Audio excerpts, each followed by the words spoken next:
Hello, ladies and gentlemen. Welcome to the first episode of our new podcast, called Unmatched. Myself, Luca Scott. We got Massimo Barufa. We got Paul Vlahopoulos, Paulie D. Vlahopoulos in the building.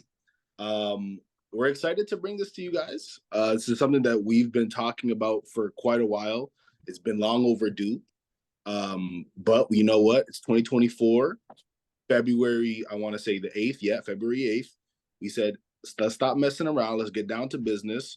We trying to make it out here. You know what I mean? We trying to get this podcast global. I'm trying to go link up with Rio, vibe with Five. I'm trying to go do all these fun things. Get David Orenstein, Fabrizio Romano, Adam Schefter. Let's take it to the limit. You know what I mean? So We only started halfway through every single sports season, but don't worry, that's Mm. okay. better late than never. Exactly. So we're excited to start this. And our first topic is going to be obviously the Super Bowl this Sunday, Chiefs versus 49ers. Chiefs looking to go back to back, first back to back team to win the Super Bowl since the 03-04 Patriots. So the Chiefs will be looking to do that, while the Niners are looking to get their first Super Bowl since I want to say 94 or 95 with Steve Young when they demolished the Chargers 55-10, if I'm not mistaken, something crazy. So who do you guys have? I'll be honest.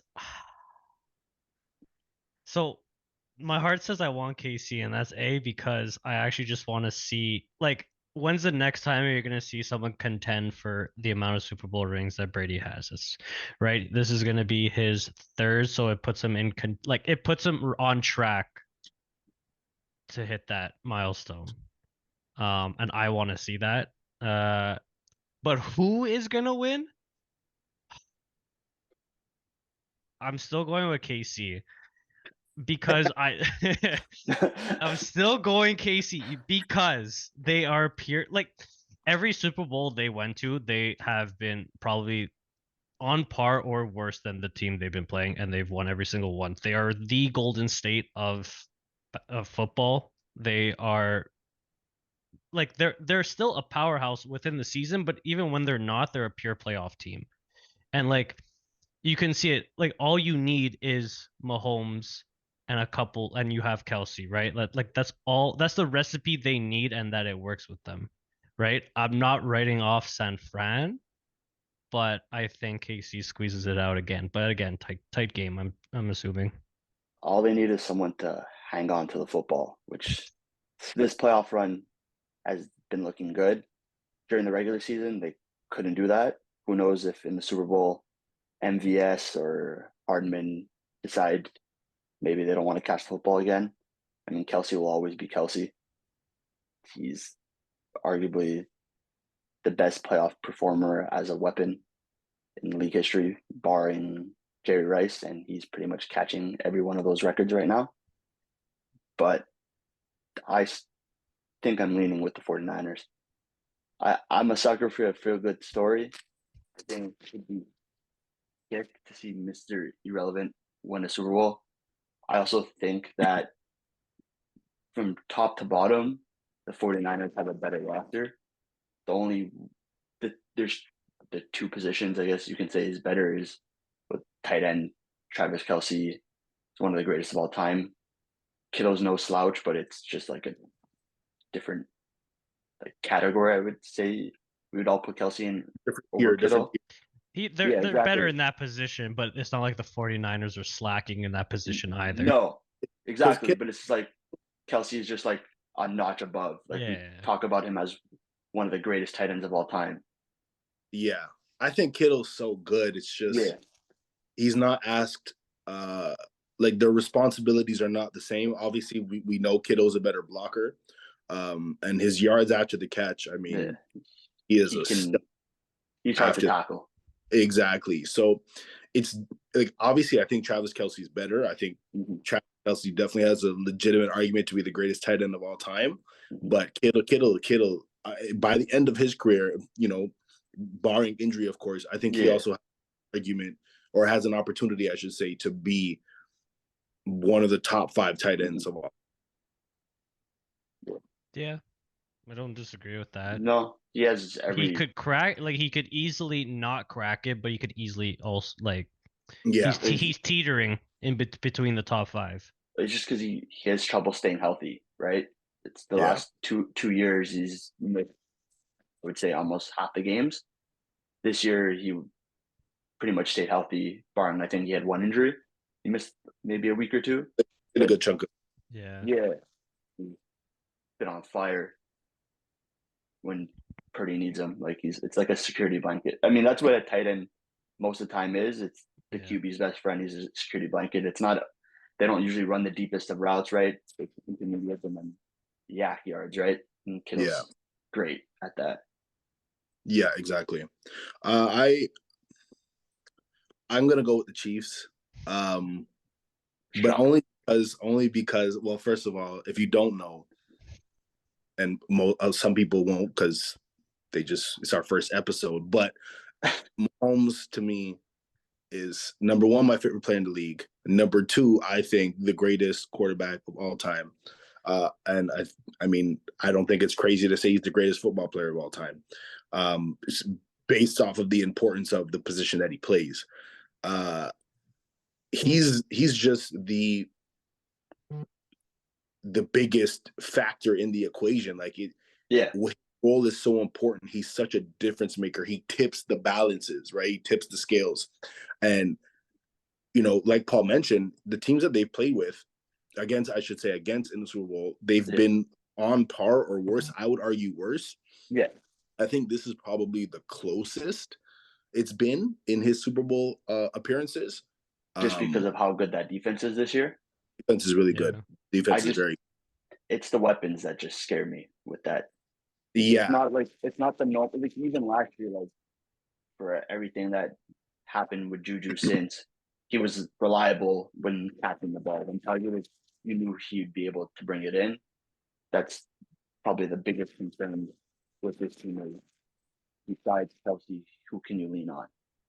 If you combined the pass offenses of the Chiefs with this defense, and the offense has been, but if you combine the pass offenses that we're accustomed to seeing with the Chiefs with this defense, they will honestly have an argument of being the greatest team of all time. Like seriously. Well, the year they beat San Fran in the Super Bowl, that offense had Tyreek Hill and like that was if you had that explosive offense with this year's defense, I feel like I don't think it'd be close. Yeah. That year they played San Fran, Tyreek Hill, Sammy Watkins, who still went for 100 yards. Kelsey, Damian Williams went for over 100 yards. I thought Damian Williams was Super Bowl MVP that year. That was a valid argument back at that point. Yeah. I think he finished with over 100 yards and 100 was it? Yeah, over 100 yards, 17 carries. But I mean, he also had Mahomes who almost hit 300 yards, right? So. Yeah, I remember that game. Mahomes started slow. I think he threw a pick early, and then like in the second half, he started picking up a little. But I felt like Damian Williams was just a constant throughout that game. He was huge, but I think it's gonna be a close one, definitely, because Kyle Shanahan, who's been in 2 heartbreaking Super Bowls, we all, of course, 28-3 Falcons. He was the offensive coordinator. They were up 10 with about 8 minutes left against the Chiefs in 2019, and what did he do? He wanted to throw the ball, right? He wanted to trust Jimmy G, and Jimmy G was very close to nailing that ball to Emmanuel Sanders. That one deep ball. Yeah. But I think he'll learn from his mistakes and knowing that now he has Christian McCaffrey, who is a gigantic X factor. I think he's the best in the league. And right now, I don't think there's a question. And it's not like you take throwing out of the equation, even with McCaffrey, right? But Definitely. the thing, it's just funny because I find like the curse of Super Bowls is the decision is deciding to throw the ball. Like look what happened with Seattle. Like it's just funny to see how like every single mistake was the decision to throw the ball almost. Yeah, exactly. No, I agree. But listen, Mahomes 14-3 in the playoffs. His two of his losses came to the Chiefs. One came to Joe Burrow. And that one against Joe Burrow, I would say that's probably the worst loss of his playoff career in terms of they had it. It was theirs taking, and they just in that second half they just crumbled. So I think it's just he's just such a listen. How many? I thought the Chiefs would make the Super Bowl this postseason because of Mahomes. This year was just up in the air for that's the most part. Everyone had questions. Why? Because the offense was not good. No. Galore, right? More than you would want to see of a team that's going to the Super Bowl. But what happened?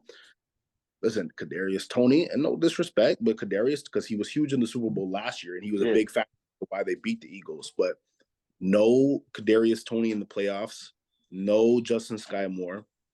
They get better. I know there's speculation. Have they been ruled out for the game? Sky Moore was activated off of the IR, and Kadarius. I think they shouldn't bring him back. I don't think Tony should be back. I wouldn't bring them back either, simply because you're in a good flow, right? Everything's clicking. Don't change it, right? If it's not broke, don't fix it, right? Like you're doing good. This is the best your offenses look. And I know, listen, they only put up 17 against the Ravens, but the Ravens were the best defense in the league, and I think they got a little bit conservative because I think they noticed that the Ravens game plan didn't really seem like one that was going to win them the game. And I think Andy Reid and Steve Spagnuolo, the defensive coordinator for the Kansas City Chiefs, and Matt Nagy, the offensive coordinator, I think they all realized that. But I think don't bring them guys back. Like I said, you have something good going. Don't disrupt it. There's no need. Yeah, there's no need. Why would you want to risk something? You know that, I mean, Sky Moore really hasn't done anything since being drafted in the second round. And I thought he would take a step up this year. I really did. Yeah, I thought so too. I thought he was going to be their number one receiver this season. I thought that's how he would have finished. But Rashid Rice took advantage of that opportunity, and he's been killing it this playoff run. But I wouldn't bring back Tony. Like, he was such a liability with all the drops, and he finally found a rhythm now of which guys you can trust. And MVS has his moments where if he can get open with his feet there, he just sometimes I think moves before like fully bringing in the ball. To drop it. But hey, he secured the catch to win them the game against the Ravens, right? He's the one that ended it. That Isaiah Pacheco will be a huge factor.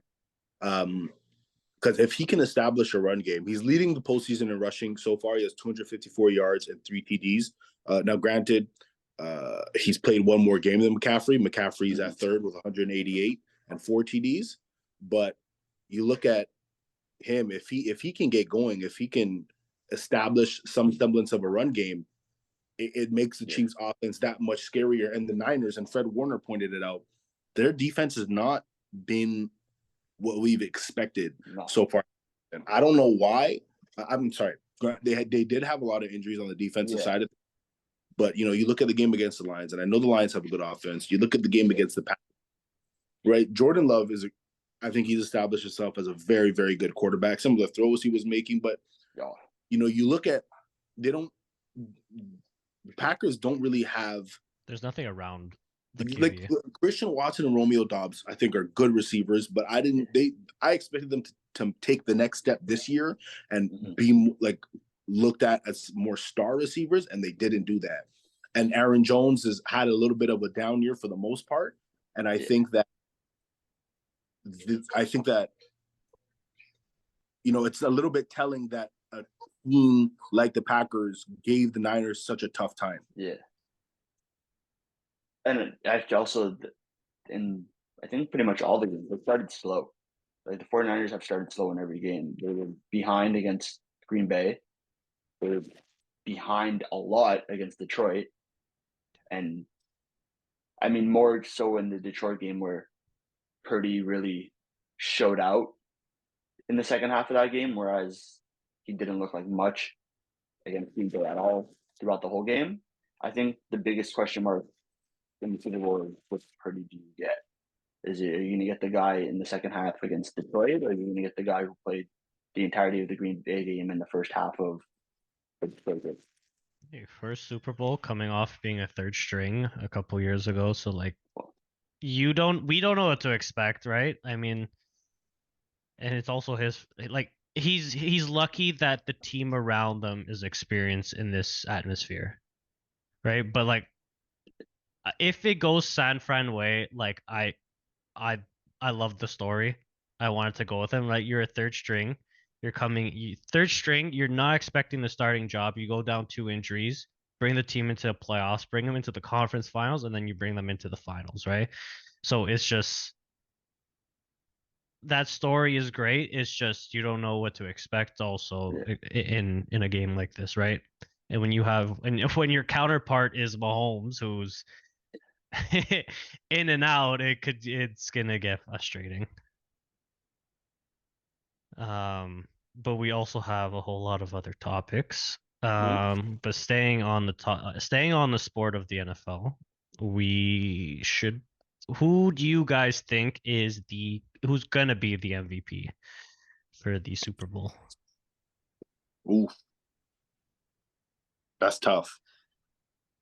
I think it obviously depends on who wins. If the Chiefs win, I think in all Yeah, likelihood it'll be Patrick Mahomes, it goes unless multiple Travis ways. Kelce has a game like he did last week, and that was one of his best playoff games ever. Like because it was against that defense, that's what was so impressive about it.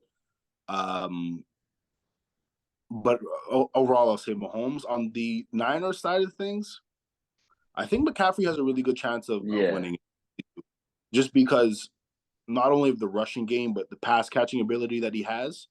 Yeah. And how much the team relies on him, right? He's like the driving force, the X factor of that team. I think if I had to choose someone on the Niners, I would say Christian McCaffrey.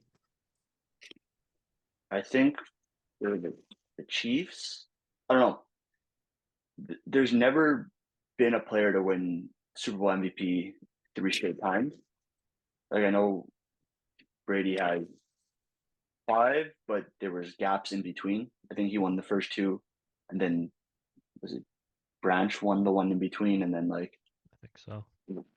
so like no one's ever won 3 straight, and I don't think a tight end has ever won Super Bowl MVP Look, in it's history. easy for me to like start like naming the top four names, Yeah, and it's very dependent, right? Like I've always said it. Like Mahomes is clear front runner, assuming they mm-hmm. win. Absolutely. And that's simply because look, you're playing the game of football, and there's how many players on the field, right? And in it's not basketball where one player has that much that much impact on the game, and Mahomes is that. Like you don't see Mm-hmm. that in a sport with 12, 13, 14, 15 players on a field, right? You say that for soccer, you say, like yeah, you have Yeah. impactful players, but not one who completely changes everything and the impact he does, especially in this sport. So he's always front runner, I feel like, in any Super Bowl he's in. Saying that, and then I'll just say runner up is Kelsey, and that is dependent on performance. If you're I'm saying if he's getting 2+ touchdowns, I think the pendulum swings to his way. Again, if they win, right? But Right? it's easy. Sorry. It depends how many yards, because if he gets two Yeah. touchdowns, Yeah. 60. It also it depends the way the game's going. Is if it's a tight game, game winning touchdown. Like you know what I mean? Yeah, It's easy for me to say there's 1,700 variables, and Mm-hmm. so that's how I see it could land on KC side. If it goes San Fran's way, I'm like 99% sure it'll go McCaffrey because he is number one in anything offensive almost on that team, right? But the feel good story is Purdy. yeah, But I'm sticking Yeah. with McCaffrey all the way with San Fran. that's fair. I don't know. For the Chiefs, I think a sneaky one would be Chris Jones. Just like if that defense just stifles that offense, Chris Jones is going to have a big part in that. Yeah, And then another one I'd say that's sneaky, but for the 49ers would be Debo. Oh Because yeah. Debo can affect the game running as well because they do those swing runs where he's coming in and he can pick up big yardage and then yards after catch. Debo is one of the best at When that. is the last time a defensive player won? Von Miller won when In the Broncos 20 won. Broncos? And then Yeah. before it was Malcolm Smith on this 2013 Seahawks. Yeah. the Seahawks. Okay. So it's been a good decade almost. Yeah. Exactly. And then Um, besides that, I think the only other non-quarterback was Cooper Kupp, right? With the Yeah. Rams. Yeah. But that was his year, right? Triple Crown winner, did everything that season. And people forget in that Super Bowl that the Rams lost to the Patriots 13-3. He was injured. He wasn't there. He He tore his was. ACL halfway through the season. Exactly. Like we could potentially be having a different conversation if he was healthy, because when he went down, like it was just a total different dynamic to the offense. You had Brandon Cook, you had Robert Woods still, but Cooper that third was I thought he was the best receiver on the team at the time, but he was more of a slot guy at that point, and he was what, his second season in the league, right? Everyone saw him at his rookie year. He added such a different element to the team. So when he went, that was really unfortunate.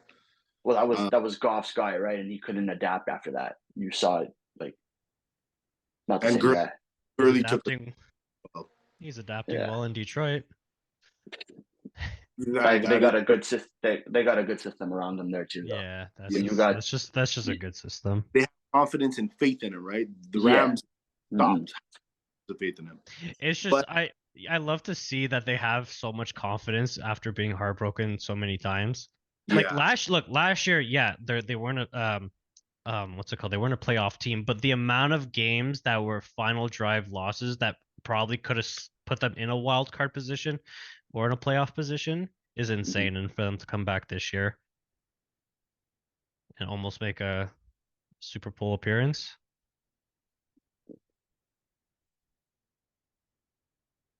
Lucas flipping around the camera over there. My phone dropped. NBA trade deadline. Let's switch. This was one of the funnest in a while. But I wanted to see an all-star go somewhere. And I personally thought that would have been, all-star, let's say close to all-star, that would have been DeJounte Murray. But we'll get into that a bit after. Yeah, I thought it was an active one, but like you said, there was no star, and I thought DeJounte Murray, Zach LaVine was off. I think he would have been traded if he didn't get hurt. If he wasn't off for the rest of the season, I think he would have been traded to December. I think so. But like, and he was. I mean, there was rumors about him going to Detroit as well. Yeah, a lot of rumors for Detroit. Yeah, so I thought it was active, but nothing. So like, nothing major. Yeah, but I do think that the Knicks won the trade deadline, 100%. Yes. Sorry, go. I will say them and like the Raptors Knicks trade was the best trade for both teams. Like that was just a great deal on both ends. Yes, maybe Knicks got like one team got better, but like it's not like someone absolutely lost out. Well, like the Knicks got the better player now, but RJ could be like, since he's been in Toronto, he's been an over 20 a game scorer. Like if he projects to like how he projected coming out of the draft, like you could say Toronto won the trade. But right now, you basically go off with who got the best player, and I think OG would be that right now. Injured now. You look at the Knicks, right? Getting Bogdanovich from the Pistons, getting Alec Burks, right? Bogdanovich is averaging 8 points a game. 41% from three. You got Alec Burks averaging 40% from three, averaging 12 points a game. Like, and that's your 6 and 7 right there. But to pair that up with Brunson, Randall when he comes back from injury, OG, Dante DiVincenzo, Precious Achua, Josh Hart, Mitchell Robinson, who has a chance to come back at the end of the regular season, Isaiah Hartenstein. Like, they have a really good team, man. Like, the East is. I know, and Barufa's a Celtics fan, and I know that they're a fantastic team. They have only 12 losses on the season, but there is a lot of inconsistency sometimes. Like I don't want to say they're an underwhelming 12-loss team at this point in the season, But out of a lot of the teams that have had this good a record, this late into the season, I as much as I love Jason Tatum and all those guys, there's just something about them that it doesn't feel trustworthy, and I don't know what it is. I think they can be had by a lot of the teams in the East. I think the Sixers can have them. I think the Bucks can have them. I think the Celtics could beat them in a series just because of the inconsistencies that I see sometimes. Obviously, the health of Kristaps Porzingis will play a big factor, right? Huge. He's been injury prone throughout his career. Yeah. And when he's on the court, he's a difference maker offensively and defensively. But the Knicks, like if the Knicks beat the Celtics in a playoff series, I wouldn't be surprised. I would not be surprised. I'd be shocked. No. I wouldn't. Because I always believe the East is very open, and I say this year in year out. Both conferences really are, to be honest with you. Yeah. Yeah, this is the first year in a while that's pretty open. Yeah, it's like the Bucks. Listen, I don't think they should have got rid of Adrian Griffin. How can you have the second best record in the East and fire your coach? And you bring God. Listen, I'm not a Doc Rivers fan. I respect him. He's going to be in the Hall of Fame. He's done a lot. Winning one. Yeah, he's top 10 in wins all time. Like he's gonna get to the Hall of Fame. Yeah. But I'm just not a believer. He's had so many good teams where he underachieved, and you've seen since he went to the Bucks. And I understand it's an adjustment period, but they've already blown multiple 10-point plus leads already, and we know Doc has a tendency to drop leads in playoff series. He's dropped the most leads, right? And he and with all due respect, he always has excuses, right? When the Pistons had a 3-1 lead, when he was coaching the Orlando Magic, I want to say it was in 2001 or 2, early 2000s. Yeah. They had a 3-1 lead with T-Mac against the Pistons. This is before they became the 04 Pistons, getting Rasheed Wallace and all that. They had a 3-1 lead. And later on, a couple of years ago, Doc is just talking about, well, we didn't have the better team, blah, blah, this and that. Okay, you didn't have the better team, but you were up 3-1. What are we talking about? Like, you have to find a way to close that. I'm sorry. Yeah, you can't be the better team, but Kobe Bryant had a 3-1 lead against the Phoenix Suns, and Kobe had the inferior team. But if you ask Kobe Bryant, should he have won that series, was he going to tell you? Absolutely. Yeah. Like it's not an excuse for a coach to say, "Oh, we don't have." It's an excuse we come up with saying, like, "Yeah, they lost because they didn't have the better team," but you're not going you know what I mean. You're in the Super Bowl, you're in the NBA Finals. You're like, "Oh, I think we lost because we just weren't as good of a team." It's like, it's come on, like you know what I mean. That's the easy route to take out. It's like you're not going in, especially up 3-1. So you're gonna you're telling if you're down 3-0, you lost. You know what I mean, like. Yes, it could be clear cut that you're not the better team, but if you're up 3-1 and you're not the better team, it doesn't add up. It just shows even if you're not the better team, you could still win it. So why are you why are you using an excuse to write yourself off? I agree. But you look at some of the other moves, Buddy Hield. I thought Buddy Hield to the 76ers was a good. Yeah. That's good. Get a little boost. PJ Washington to the Mavs. Yeah. PJ Washington to the Mavericks is also a big move, right? That adds that third guy that can go get you, right? Take a little bit more pressure off of a Luka Doncic and off of a Kyrie Irving. I think that's a big deal as well. Gordon Hayward to OKC. I like that. You add a veteran wing. Yeah. Gordon's actually putting up some decent numbers. He's averaging 15 points per game on the Charlotte Hornets, and obviously his role's not going to be. He'll be the third option on OKC. I don't know if he'll start, but I see him as a sixth.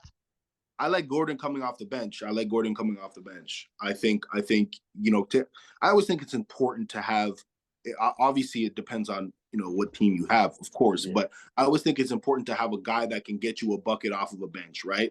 That's why I give kudos to a guy like Russell Westbrook, who decided this year when they acquired James Harden, you know what? Let me do what's best for the team and let me come off the bench. And Russ coming off the bench is just a different ball game, right? Because he's not what he once was, but a lot of guys on the bench can't keep up with Russell Wilson. Like he's better than he's a matchup problem. Exactly. Yeah. going to be better than a bench player, or Mhm. for the most part, right? The offensive ability that he has to create for others, to go get himself a bucket, and the energy, right? And a big factor for having a good bench is the energy that you bring. And I think Gordon Hayward can do that. I think not to the same degree of Russell Westbrook. I'm not trying to compare that, but in terms of being able to go get you a bucket, right? Like, let's say He Shea's could get you 15 off the bench, and that's all you Yeah. look. He could get you 15, 5, and 2. and you just need guys like that to get you a game or two in the play. Like, that's all you need, right? Because for the most part, your stars will be your stars. And OKC's a young team, right? I think that's a lot of people have about them going into the playoffs, and as well as Minnesota, because Minnesota doesn't have a lot of playoff experience. No. But OKC is a young team. They don't really have a lot of experience. So when you add a guy like Gordon Hayward to the equation, who's been in a couple of playoff series in his day, and he doesn't know what it takes to win a championship because he's never won a championship, but it's still a veteran presence nonetheless. Who do you guys have coming out though? East and West NBA Finals. Nuggets, baby. Nuggets fan all the way. Okay, all honesty, I like Clippers. I really like Clippers, and I said this even before the Harden trade. Oh, Kawhi. He's not the problem. It's the other two. They don't show up. Health? No, just playoff. Yeah, just playoff Harden and Westbrook just don't show up in the playoffs. It's just there's something different about them this year. We say this every year about Harden, and Harden I never say shows about up. Harden. Harden just never. We saw it last year against the Celtics, where he had the one big game to start it off, and you saw him fade out in the series. He does it every series in the playoffs. Barry, he doesn't come in clutch. Okay, first of all, you can't say that because James Harden's role in this team is totally different. Yeah. The best example, I think, I think no longer a 1-2, which he's always been. You know what I mean? He's a third guy. He's a third guy, and I think different is that I think if you had to compare any of James Harden's tenures with multiple teams in his career, it's most similar to the Brooklyn Nets, right? Because he's the point guard, he's the facilitator, and we saw that first year when they got James Harden, they would have won the championship. Let's not kid ourselves. They were handling the Bucks. Yeah, they were up 2-0.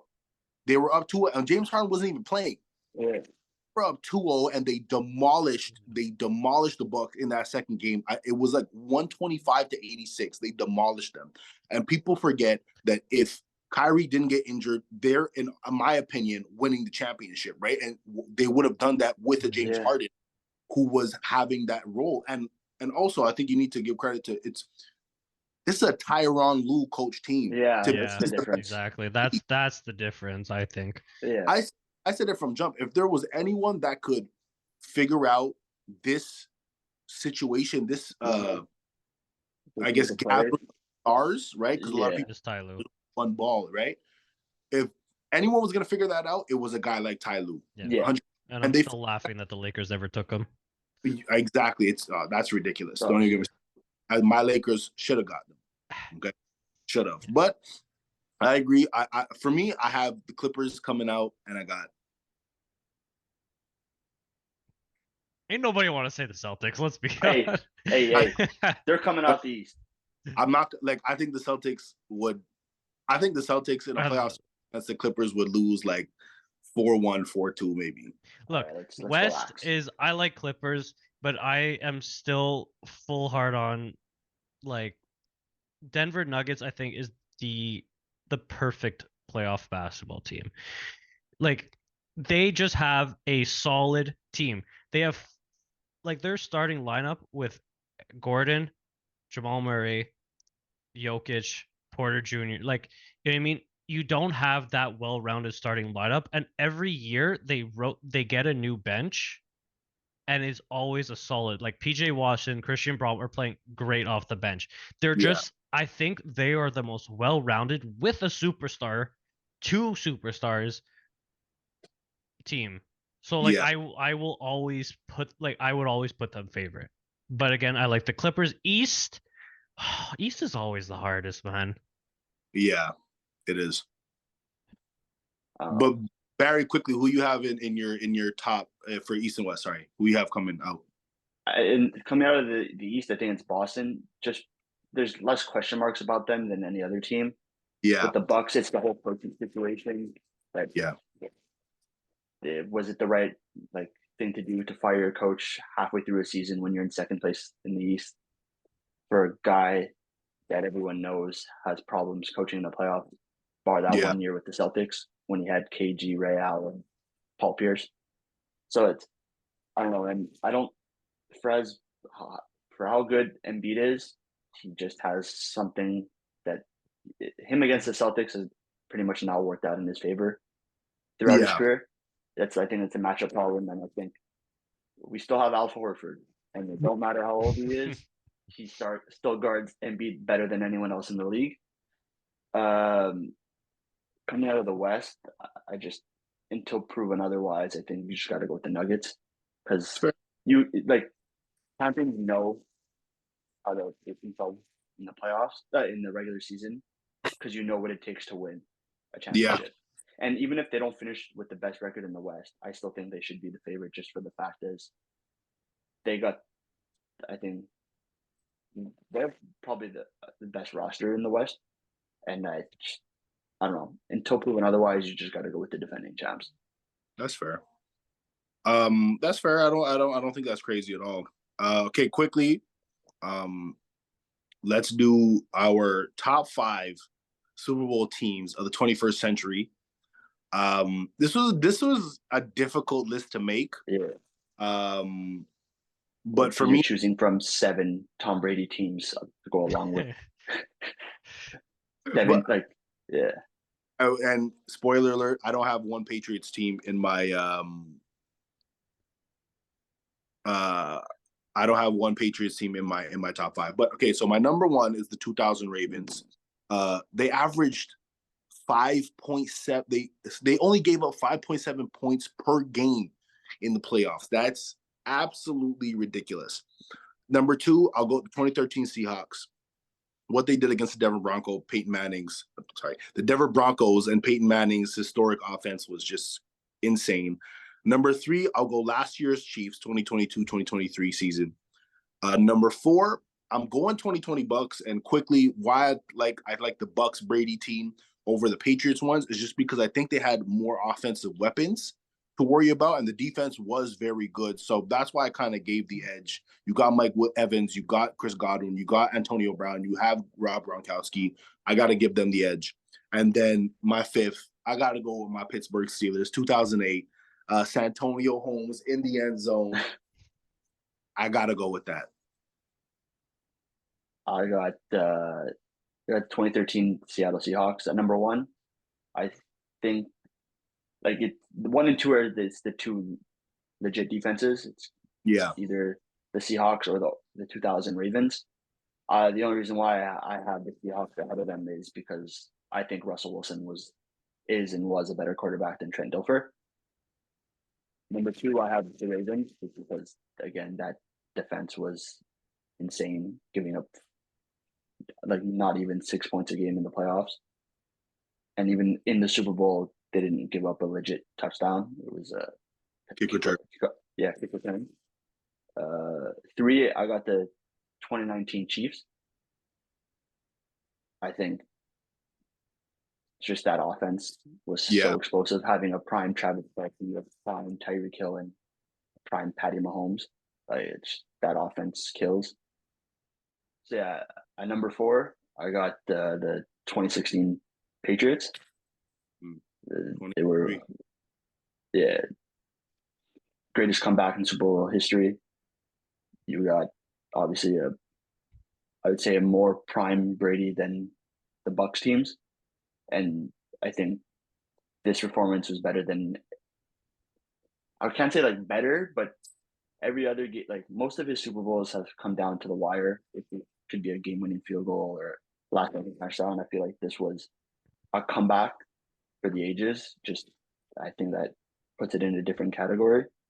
And my 5th team is the 2020 Bucks. It's just that team was probably better suited, but it was an older Tom Brady who I'd say on the start of the decline, even though he won the Super Bowl, just with Godwin, Mike Evans, you got and yeah, just top Yeah. team. Okay, that's fair. All right, I'm gonna rapid fire because we have one more topic after this. But I mean, look, the top two are interchangeable and they're the same for everyone's. I go number one with the Ravens, number two Seahawks. I mean, we've said those. We've all said those in either one or two form. Number three, I'm going the 19 Chiefs. Okay. Number four. Number four, look, so I think my four are the Bucks, and then my five is the 16 Patriots. And I think the performance from the Patriots in the finals was better, but you look at it on paper, I think the 2020 Bucks is a sleeper team, like a sleeper all-star team that people don't realize. Like, Yeah. yes, you don't have, I mean, look, you don't have prime Brady. Brady at any point was Brady, but you don't have 16 Brady. Yeah, of course, but the weapons around him were just insane. Yeah. Right. So that's why I put them as a better team, not better performance. But I think that would be my top five if I'm just rapid firing through them. And then honorable mention six, I would probably sneak the Steelers right there. Okay, that's fair. I didn't think of an honorable mention, but I Yeah. probably 16 Patriots there. And someone asked earlier, so not in this, but pre-podcast, pre-show about the Giants 07. It was a great story and it was an all-time win, but like the team itself, I don't think I think those teams that we named, I would feel more comfortable taking them in a game than the 07. I mean, but then again, Eli Manning in the playoffs was a machine. Like I don't know. And that defense was great. Yeah. It was just that defense was dominant, which is a big reason why they won that Super Bowl. Yeah, absolutely. Damn, I wanted to say something and I forgot. That's unfortunate. It's okay. We're gonna move on to football, but across the world. Yes, we are moving on to football across the world. So big game in La Liga. You mean Man City Everton? No, that's Fine, stop we it. can. That's a 3-0 win, and we can move on. Whoa, Everton is technically a mid-table team. I'm taking over the show with this game. Everton's a mid-table team before they lost 10 points. Maybe lost. I know we don't like cheaters, so that's why we take points away.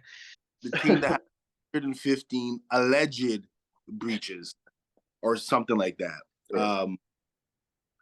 Listen, Paul. Paul's a man. By the way, just for those who don't know, Barufa is a Roma fan, and I'm a Milan fan. AC Milan. Just to clarify. Did you guys get banned for 2 years? I'm just saying, there's a whole lot of cheaters in this pod right now. We don't cheat. I mean, you guys have your own problems, but Man City we cheat in different ways. 3-0 Man City. I don't. Yeah. With De Bruyne. Greatest midfielder in Premier League history. Yeah, I don't think it's an argument. By far greatest foreign midfielder in Premier League, easy, and greatest midfielder in Premier League. Yeah. No, I don't think. Who do you play? Pardon? Who do you play? I still got to put Stevie G. No. I love Stevie G, but I think Scholes is the best of the English midfielders. And Scholes the best of the three English midfielders. When I say that, it's Lampard, Gerrard, and Scholes. But De Bruyne is better than Scholes. So, but you do know that Scholes himself said Stevie G did things that I couldn't do because he had Stevie G. Look, hey, the reason why I think Stevie G is better is because he was that team. He was that team, dude. Yeah. De Bruyne has blessed with playing with some great players. Stevie G as well, but hold on. I'm not saying Stevie G hasn't played with great players. It's not what I'm saying. Mm-hmm. But in a more difficult era, number one, and with an inferior team to De Bruyne, number two, he did more. I would still argue that De Bruyne is Man City. Yes, you have Haaland, Alvarez, like, you know what I mean? But watch the game. De Bruyne Yeah. De Bruyne out versus De Bruyne in changes the whole game. De Bruyne out for 5 months still has the most assists in the league. Okay, no, there's no way that's true. There's no way that's true. Hold on a second, though. You're talking about De Bruyne. When Rodri's missing, do you see what that team looks like? Yes. The team is undefeated in the last 12 months when Rodri's in the lineup. Yeah. Thank you. They haven't lost a game in the last 12 months. They beat Inter without De Bruyne. They beat Inter, and Inter is flipping good. I hate to say it. Inter could easily end up back in the Champions League final, easily. So I think Stevie G's better, and I think this era, honestly, and I'm not trying to diss these dudes, but I think this era of soccer is weaker than the era that we grew up in. Overall, I don't feel like there's as much world-class players as there used to be, and I don't know why, because every other sport is evolving, right? It's advancing. Like you look at the NBA, sure, it might not feel the same, but like you have so much talent left and right. NFL, you have so much talent. Like, this is the best quarterback era, right? In soccer, like listen, if you put Haaland and Mbappe in the mid 2000s, they might not even be top 10 players in the world. Okay. Mbappe, yes. I think Mbappe is one of the most skillful players. And Haaland, I also say yes, because Haaland was the number 9 was Haaland's build at that time, right? All the number 9s were Haaland. And hold on a second. That was the pinnacle of being the number 9. Haaland is the souped up Van Nistelrooy. Okay? Yeah. Just faster. And Van Nistelrooy, he barely top 10 back in those days. Fair. Okay, I'll give you Thierry Henry. Okay, Zidane. Okay, we're talking all positions. Okay. Yeah, I thought you were just talking about strikers. Oh, I thought you were talking about strikers. Yeah. Okay, what I was about to say. I'm not a lunatic. But I'm saying, look, Haaland's putting in 50 now. Yes. And imagine having Ronaldinho on the left. Like, you see what I'm saying? Like, he gets exponentially better because the stars around him are exponentially better at that time. Who? Ronaldinho. I'm just saying, like, okay, but you see what I'm saying? But quality of play, like how many quality center backs does Haaland have to go up against on a week in, week out basis? Yeah. Oh, I'll full on admit. Like, I think center backs defense is just weak. And I love Haaland. But when your guy goes up against good teams, what he do? Inter, he got clamped up. He got clamped up against Inter. If I recall correctly, he got clamped up by Madrid. I don't think he scored in the last 3 Champions League games last year. Yeah, I don't think so. I think he won goalless the last 3 or 4 games. Like Mbappe in big games. Remember that Bayern Munich final? Yeah. He had a wide open net, He just launched He did score a hat trick in the World Cup finals. So of course, I don't think there's any bigger moment than that. I don't want right. But I'm just saying, like, you can't say like Mbappe hasn't come in like clutch in big games. Like, no, there's not much. Like, there's not much more you could ask of him to do in that game. He's the only player in France. Oh, because if France was fully healthy, they would have. Okay, here we go. Okay. All right. The best keeper in the world out. Okay, hold on. Benzema out. Pogba out. We know how Pogba plays with France. Stop that. N'Golo Kante out. Like, come on. But it's just like Benzema has never. Because Hernandez gets injured. Yeah, but you didn't want him starting anyways. Like, that's not a knock. Right? You wanted Theo Hernandez there over him regardless. Well, Theo so like, but he started the tournament on the bench, right? And he only got the opportunity to play after his brother tore the ACL in that game, right? Yeah. But yeah, so Man City back to this week. Man City is they're gonna beat Everton. That's easy. Yeah. I believe Aston Villa and Man U are playing. Yeah. I'll pull that up right now. Actually, that's a good game. Game. I think West Ham Arsenal is playing this weekend, which is also a good game. See, whenever I need to find something, I get lost on my phone. Man U's coming off that big 3-0 win over West Ham. That was huge. Man U. Yeah. Man U, Rasmus Højlund, and I thought, like, I wanted, as a Milan fan, I wanted AC Milan to go out and get Rasmus Højlund because I thought I thought we needed a young striker that's Yeah. be clinical, and I think he can become that. I think he can become a star striker. Garnacho came up big. Yeah. I just think it Probably the always best. takes a year. It always Yeah. takes a year for someone to like really get in. Like look at Nunez. Like last year he was like he couldn't put a goal between two posts, right? And then this year, like you know what I mean? I think it always takes a year to just get used to the Premier League. Yeah, And Hoyland absolutely. was a project coming in. He only Yeah. had played, I think, was it like 12 or 13 games last season for Atalanta? Yeah, Like it's not like Yeah. he was an everyday starter for them. They had Muriel, they had Zapata, but then they got forced to play him because both those guys were injured, and he yeah, showed up. He was years old. It take him time to adjust to, first of all, a new league, and then playing every week, playing That's week in why week I out. When don't. people are you're on the scouting report is different than when you come off the bench or you're an unknown kid playing in Italy, right? So okay, so let's go predictions for Man U versus Aston Villa. Who you guys have winning? I hate Man United, so I'm going to Aston Villa. Wait, who's home? Who's home? Who's home? It's at Villa. I They're think it's both 1-1. coming on. 1-1. Yeah, I think I think Villa win 2-1. They're both coming off basically the same record past 5 games. yeah. Aston Villa Villa. at home. Villa had that tough loss 3-1 in the FA Cup earlier this week against Chelsea. I think they're gonna regroup, get back on track. I'm calling a 2-2 draw. I think 1-1. Ollie Watkins, Rashford. Okay. But Arsenal, West Ham.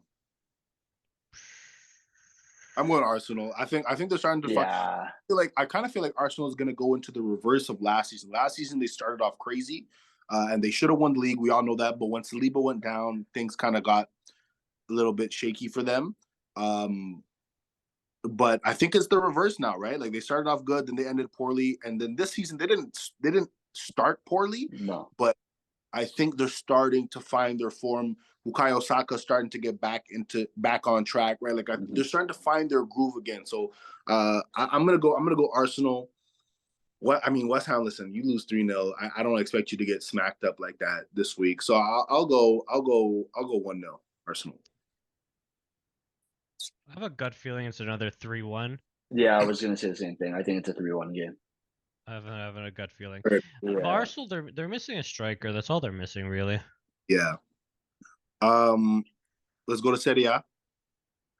Barry, let's start off with your team. Roma, Inter. In Rome. I need you guys to win. The I need world needs you to myself. win. I need them to win too. De Rossi has, and I don't know, and you can speak on this. I don't know if it's one of those situations where you get a new coach, there's a new energy, the team starts to play better, and then it doesn't last. I don't know if that's what it's going to end up being, but I'm glad to see that Roma is looking good. But how do you listen? I'll just say I think Inter's probably going to win, maybe 1-0, or maybe it'll be 1-1. I would be pleasantly surprised to see you guys win. But what's your take on the game? De Rossi definitely got dealt a good hand having his first 3 games against teams in the bottom of the ranking. It's been a new style, I'd say, that we've been playing, which has helped. Mourinho was very adamant at playing a 3-back and didn't want to shy away from it. And a lot of the players I felt were playing not in their natural position, because you're asking for the fullbacks and wide mids to come back on the defense. And when you're starting guys like El Shaarawy and Zabletsky, who are more attacking type guys, to come back on defense, you can see them suffer a little. I think that's a big reason why they struggled midway through the season so far. Like we started off slow, picked it up again, and then we went through a little dull patch again. But I think I'd be very shocked if we win this game. I think Inter are the best team in the league. Yeah. I think they're clear cut, like head and shoulders above everyone else right now. Just the way they've been playing, the style of play they've been playing, just all their top guys are on top form right now. As much as I don't like that, did you see that pass to Çalhanoğlu from yeah, to DiMarco? also great defense by Bremer, great tackle. Yeah. to stop that from being a surefire goal. Yeah. But I just think Lautaro, for much as I don't like him, I don't think he's a big wing player. He's good in this area. He's good for Inter. That's Yeah. what he's good He's for. like Immobile. Immobile will kill it with Yeah. Yeah, same thing. and then as soon as you need him in with Italy or you need him in a big game for Lazio, Yeah, he's just Can't do MIA. it. But But I he's find it's crushing also it. I think he's 4 goals above the second place guy in the league right now in scoring. He's just on fire. Even the I think he scored the only goal in the 1-0 victory against Juve this weekend. Like he was the difference maker. Like he's just on another level right now. I think that midfield is one of the best in the world. With you have Hakan and Badella playing next to each other. Like it's just. But Ella doesn't get enough love. He's one of the best midfielders in the world, really and truly. But honestly, I personally feel like a lot of Italian players in general don't get enough love. I don't know why. I don't. It's unfortunate, but when Tonali and Barella or Locatelli, whoever you want to put, or Domenico Berardi, when these guys are, that's one of the best midfields you can have in the world, really and truly.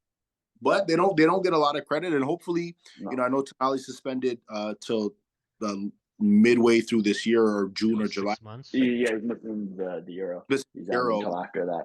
Hopefully, him being with Newcastle can kind of shed some more light and some more recognition for the Italian football. Just get more media on those types of players. I mean, Italians have never really been the greatest in the Premier League. I think a lot of them go it's there. Different style of soccer. That's why it has nothing to do with their capabilities. It's just it's complete different style of soccer that's not suited to, I guess, the Italian archetype of soccer, right? But I feel like if there's any player to like disrupt that, it'd be Tonali because he's not like a stereotypical Italian midfielder. He's not a guy that's slow that can't do like. He got pace to him. He has very like a large passing range, which I think would help in the Premier League. Yeah, and I think he could, if he would have personally views figured out, I think he could do numbers there. We got 2 more games to go through. Milan versus Napoli. We drew 2-2 against Napoli last time we played. I want to say it was in October, and we dropped some points there. We should have won that game.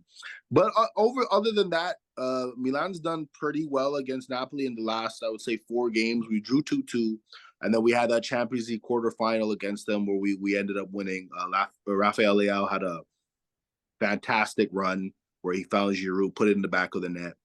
I know Victor Osimhen missed the first leg of that game, so that was. He's missing this weekend's game too because he's in the final of the AFCON. So exactly. So I think that's a big loss for them. It is definitely. I like our chances, and then we beat them 4-0. That was the start of the year, or that was start of last season. That was, I believe, a week or 2 before we played them in the quarterfinals of the Champions League. And Salamakers, I mean, he just went Ronaldinho mode, and handled business. But anyways, I think Milan will win. I think they've already dropped so many points, and they're already significantly behind Inter and not as much Juve in the standings. But if they really want any chance at winning, you're not in the Champions League anymore. And I'm not saying devalue Europa League, but with Inter having to focus on Champions League, right? Like it's an opportunity to focus on the league, right? And close the gap to some degree, and you're gonna have to beat them next time you play them. You absolutely have to, because we've gotten demolished. And honestly, I'd be turning off the game at halftime because we'll be down 3-0, 2-0. Like I know nothing's gonna happen. Derby hasn't been good to you guys as of late. No, when we won our 19th Serie A Scudetto, I should say. We beat them both times. Olivier Giroud came up huge in that 2-1 victory that season. But listen, I think Milan wins. I'll go 2-0. Yeah. 2-1, 2-0. I just feel like this is look, Napoli, it's not like they've been around at like this level, I'd say, forever, but I feel like it's the final season of the Napoli we've seen at least the last couple of years. Yeah. I think a lot of their Yeah. star players are out next year. But like Milan, I find is the one of the few teams in Italy that I find has high scoring games. Like when you're thinking a lot of the scores, like it could be a bottom half versus a top half team and it'll end 1-0. And like yes, that is also classic soccer, but that's also just like that's the Classic soccer. Italy. Yeah, it's such a defensive league. And I think Yeah. Milan is the only team that's high scoring. Yeah. But high scoring against as I well think because Napoli would also be one of those. Like, that's why I think it's a high scoring game. I Yeah. don't know. I don't I think think it it's like is. a 2-1. That's high scoring for them, right? Yeah, You know what I mean? yeah. And bar injuries, like look, injuries have not like you have Theo Hernandez playing center back, right? Like And you've been playing well at back. yeah, like you know what I mean? You have so many different pieces playing out of position right now in a lot of these teams. Fikayo Tomorius and Malik Chow are supposed to be back by the end of this month, I believe. All right, but I don't know. This game could be like a 2-0 win for Milan, but it could also be like a 2-2 draw, just for the fact like Milan's defense is a little shoddy right now. Suspect, Yeah, Yeah. especially when you're missing your top two center backs and Tamora and Thiago, and then you're missing a guy who's versatile like Kululu, who hasn't just been there all season. He's been injured for pretty much since the get go. You're starting like besides when you start Theo Hernandez at center back, you're starting guys like Gabia and Simon Kiar, who are older at this point. I think a couple years ago that would have been a good option to start. He's good in the air and he has some good ability, but I think at this point now he's 35, 36. He's a little past his prime. Yeah. But then I think for like Napoli, that team goes as Osimhen goes, and yeah, they don't got him this week, right? He's in the final of AFCON. AFCON, yeah, with them versus the Ivory Coast, right? So I think that gives Milan an advantage. Yeah. I think my final score 2-1 Milan. Okay. I think they get too early and then they're able to sit on it. That's fair. I don't think that's crazy at all. Last game, Girona versus Madrid, number 1 and 2 in La Liga. I'm going with Madrid. Madrid beat Girona 3-0 last time they played in September. And I just feel like, listen, Girona's a great story. I love to see it. I really do. But I think this is just going to be one of those games where the quality is just different. Yeah. Well, it's like it feels like the Leicester season, right? Yeah. And I personally will say I don't know enough around Girona. Like, so I'm going to stick my guns with Madrid, and I just think that they've been on form, and I'm not going to go against an on form Madrid. Yeah. No, I think the only way I see like Girona winning is because Madrid has so many injuries. Like I think they're out pretty much their entire starting defense, right? I think Rudiger's out. I think Eder Militao is out. Obviously, they don't have Courtois. He's out for the whole entire season. Yeah. So, like, if they're suspect, they're suspect on the defense. But I think Madrid's offense will be just too much for Girona to handle. I think Jude's on another planet. I think Vinicius Jr.'s on another planet. I think it's like a 2-0 game. Mbappe said he's going to Madrid. He says that every year, right? There's the report that comes out every season where Mbappe is going, and then and they offer him another $1 billion. And then Florentino Perez says, you denied us again, and just talks a lot of shit, right? It's just the yearly cycle of Mbappe going to Madrid rumors. All right, well, that's episode 1 of Unmatched. That was a lot of fun. We will be back at it next week. Bring you episode 2. This was fun, guys, and like I said, we have goals with this. We want to get to places. We all love sports, so we thank you guys for tuning in and listening to episode 1. Once again, I'm Luca Scott, the man with the Petrangelo jersey in the background. It's Massimo Baruffa, and then the man with the Red Sox cap, and I can't see what books are in the back there, but that's Paul Vlahopoulos. That's episode 1 of Unmatched, and we'll see you guys next week. See you. Take care.